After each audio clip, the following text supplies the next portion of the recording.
Novo Testamento, depois de Atos dos Apóstolos, em Romanos, antes de Corinto.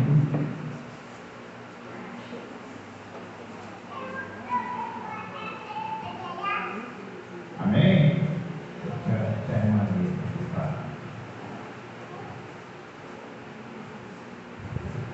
Louvado seja Deus. Daqui a pouco, depois da leitura, a missionária Rosana estará conduzindo esse trabalho em nome de Jesus. De libertação. 8 de Romanos diz assim: carta de Paulo a Roma, endereçada pela diaconisa Weber, uma que se entregou à obra. 8, versículo 1 diz assim: agora, pois, já nenhuma condenação há para os que estão em Cristo Jesus. Porque a lei do Espírito da vida em Cristo Jesus te livrou da lei do pecado e da morte. Porquanto, o que fora impossível à lei, no que estava enferma pela carne, isso fez Deus enviando seu próprio Filho em semelhança de carne pecaminosa e no tocante ao pecado. E com efeito condenou Deus na carne o pecado, a fim de que o preceito da lei se cumprisse em nós, que não andamos segundo a carne, mas segundo o Espírito. Porque os que se inclinam para a carne cogitam para as coisas da carne, mas os que se inclinam para o Espírito, para as coisas do Espírito. Porque o penhor da carne dá para a morte, mas o Espírito para a vida eterna. Amém? Louvado seja o nome do Senhor. Podemos tomar sempre, irmãos? Paulo esteve em cárcere romano, em cárcere em Jerusalém, quando escreveu essa carta endereçada aos romanos.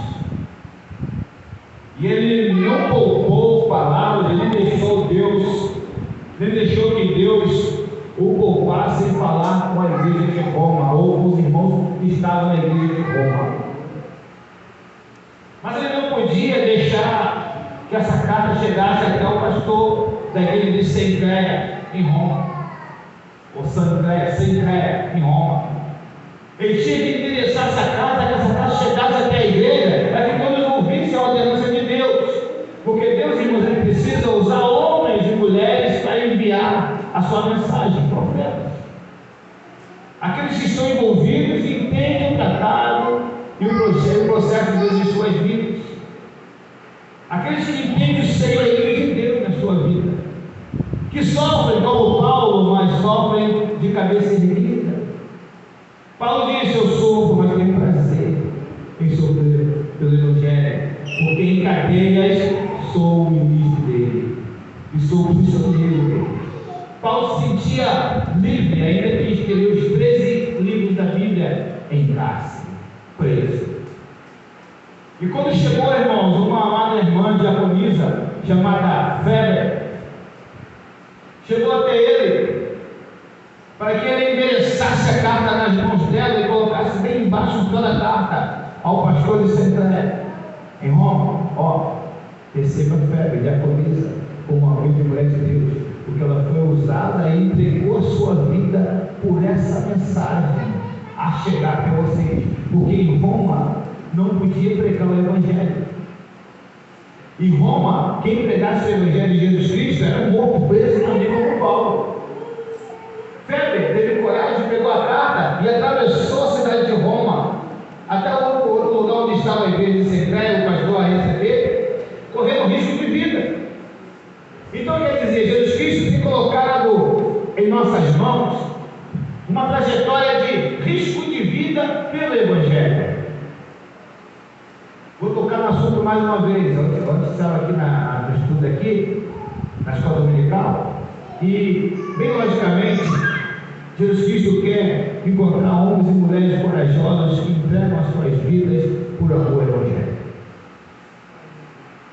Onde falamos sobre a igreja, as igrejas que estão locadas, ou deixando de cultuar, ou morrendo pelo propósito, porque matam onde estão na Ásia Menor, na África do Sul, a África do Sul, a África do Norte, ali na Coreia, Japão, aqueles países ali, não podem pregar o evangelho como nós estamos fazendo. É proibido. Na Coreia do Norte, tem um gordão que é o presidente lá, né? Ele diz que o Deus de lá é ele. E quem adorar outro Deus, olha só o terrível. Imagina nós lá em Felipe. A gente ia morrer, não ia? A gente ia adorar a Deus, acredita? Eu ia adorar o meu Deus, eu ia morrer pelo propósito. Mas, olha, presta bem atenção. Deus continua enviando homens corajosos para lá. Lá tem igreja. A igreja é escondida, é subterrânea. Para eles não ver, mas quando eles descobrem, mata todo mundo. Que coisa boa, né? Que coisa boa, né? Quando descobre a igreja, morre todo mundo. Ninguém vai para casa, vai todo mundo para o céu. Que coisa maravilhosa, né? Aí, eles estão adorando. Olha, muitos deles são a maravilha. Deus visita, porque eles têm dificuldade para cultuar. Não pode adorar assim como nós estamos fazendo. Hoje nós estamos com a porta aberta. Eu disse ontem também no culto da noite. Estamos com a porta aberta e o povo tem espaço para adorar, né? Mas um vai no seu negócio, outro procura seus campos, suas situações e deixam de vir adorar. Depois que adorar o Senhor, prestar culto a Ele, disse 2 horas de culto, vai lá para os seus afazeres. Mas não deixa a amor de Deus sofrer, e mesmo que você tenha a fazer, que é adorar o Senhor, de lado, em segundo plano. Em segundo plano, não faça isso. Não faça isso em segundo plano nunca. Você pode se divertir sim, depois do culto. Ou antes do culto. Você trabalha, vai para o culto, depois vai se divertir. Uma pizzaria. E quem for uma pizzaria depois do culto, convida o pastor, tá bom? Depois do culto eu vou. Depois do culto eu estou disponível, tá bom? Tá bom? Tá bom, mãe? Depois do culto. Porque enquanto tiver culto, eu tenho compromisso de estar aqui. E o meu compromisso não é com ninguém, é com Ele. E se eu não tiver compromisso com Ele, Ele vai ter compromisso comigo também. E se eu não fizer o que Ele me manda fazer, eu não posso pedir nada a Ele. Se eu não obedeço ao meu pai, o que acontece comigo? Eu fico negativo. Se eu não faço o que Ele manda, eu sou desobediente. E se eu sou desobediente, irmãos, eu não tenho herança no céu. Porque diz a palavra em Apocalipse que os desobedientes é como pecar de feitiçaria. Os feiticeiros não é do reino. Os desobedientes não entram no céu. Amém, irmãos? Paulo entendeu isso tudo. Diaconisa Flega também, ele entregou a vida dela. E Deus continua procurando homens valentes para pregar o evangelho e morrer pela causa. Não fazer a sua própria vontade, mas morrer pela causa. Sofrer pela causa. Passar aquela angústia, aquele aperto. Sentir dor de parto pelo que pertence a Deus. Chegou a irmã para ele e falou assim: você está muito fanático dele, muito agarrado, tem que divertir um pouco, você tem que sair um pouco, viajar. Por que esse irmão não me chamou para o monte? Por que não me chamou para orar? Não me chamou para fazer um jejum, irmãos? Vamos para o monte hoje, depois do monte, quando ela vem sair. Vamos orar primeiro? Vamos buscar Deus, depois de buscar Deus, de chorar bastante, cantar bastante. Nós vamos para cá, para o lanche da RR, comprou o lanche, como é que é X duplo. Aleluia. Não é isso? Mas depois que fizer o que Deus mandou fazer. Estou cansado, irmão, sim, mas cansado, fazendo a obra, sem questionar, sem voltar atrás. Continua avançando para o alvo, irmãos, para o alvo. Sabe o que acontece quando os irmãos foram pregar lá no lugar chamado 1040, aquele quadrado que tem assim, igual dos países que não pode pregar o evangelho? Sabe o que os irmãos que morreram lá fizeram? Pregaram o evangelho e morreram. Mas eles morreram, mas alcançou vidas. Outros ficaram convertidos a Deus pela morte deles. Lembra do sacrifício de Cristo? Quem lembra do sacrifício de Cristo aqui? A morte dele nos trouxe vida. Não foi isso que aconteceu? Nos trouxe vida. E Ele quer que você entregue a sua vida também para trazer vida a outros. Entregue a sua vida para trazer vida a outros. Porque se você quiser se salvar, você vai perder a sua vida. Se você procurar o de melhor, como se diz assim, sombra e água fresca. Não é isso? Você vai perder a sua vida, não terá salvação, mas se você morrer pela causa, sofrer pela causa, vai alcançar a salvação. Isso é para quem é convertido, isso é para quem quer chegar a Deus, que estiver ao alcance desse alto-falante. O caminho é Ele, a trajetória é Ele, o ensinamento é Ele e a força é Ele. Tem gente que diz assim: olha, não está no tempo ainda de ser crente. Você passa por diversas pessoas ainda, até desviadas, dizem assim: não está no tempo de eu voltar ainda. Eu vou voltar, mas aí a perguntar a Ele: e qual é o tempo?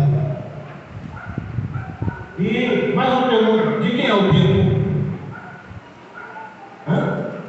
Aí fica assim, porque o tempo é de Deus. E se Deus mandou que chegasse a evangelizar, o tempo é já, é agora, não é depois. Quem cresce o coração é o homem, para obedecer e se enquadrar nos estatutos de Deus. E olha que Deus abençoa quem faz isso, hein? E derrama a bênção do céu. Amém? Deus ele derrama a bênção sobre a vida desse tal homem, tal mulher, que se procede assim, ou que procede assim, e que anda assim, que deseja isso sobre a sua vida. Amém? Ser perseguido, ser caluniado, ser maltratado, até morrer se for preciso pela causa. Amém? Estamos falando de crentes que pretendem ir ao céu. Tem que pagar preço, tem que sofrer. No livro de Atos dos Apóstolos, capítulo 1, verso 9, verso 16, se me faz a memória, disse Deus para Ananias. Ananias, eu vou mostrar para Paulo, era Saulo ainda, como que importa sofrer pelo meu nome,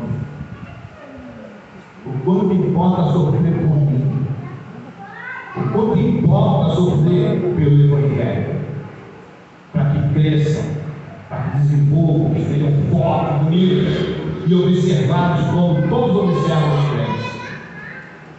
Todos nos observam. Onde nós passamos, alguém vê que tem diferença aqui. Tem diferença. Esse casal é diferente. Eu tenho certeza que o Lênin, agora quando chegaram lá no Viçosa, lá, o pessoal olhou assim e falou: esse casal é diferente. Olha lá. É diferente. É uma coisa diferente mesmo. Aí chegaram perto, abriram aquele sorriso, eles são simpáticos mesmo, né?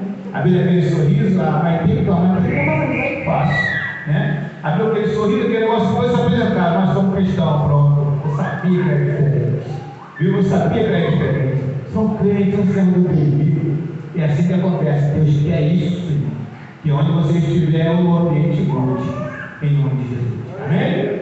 Deus abençoe a todos que são na Rosana, em nome de Jesus.